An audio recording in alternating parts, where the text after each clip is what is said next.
The Siege of Smolensk, known as the Smolensk Defense in Russia, lasted 20 months between September 1609 and June 1611, when the Polish army besieged the Russian city of Smolensk during the Polish-Muscovite War.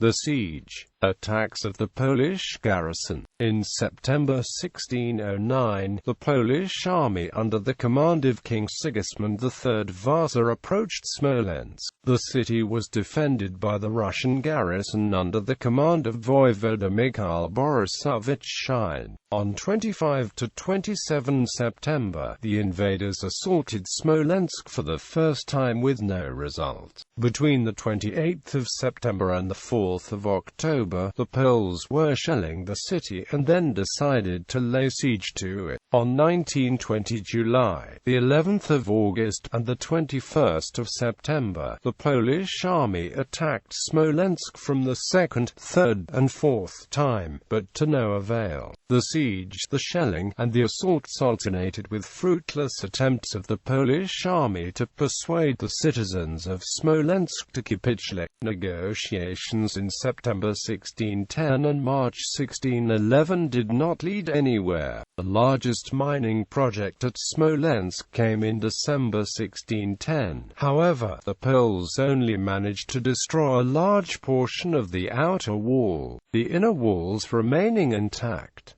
The siege continued. At one point, the Polish guns breached the outer wall and the voivode of Braclaw ordered his soldiers to rush in. However, the Russians could see where the breach would come and had fortified that part of the wall with more people. Both sides were slaughtered, and the Poles were eventually beaten back. Russian demise. The citizens of Smolensk had been coping with starvation and epidemics since the summer of 1610.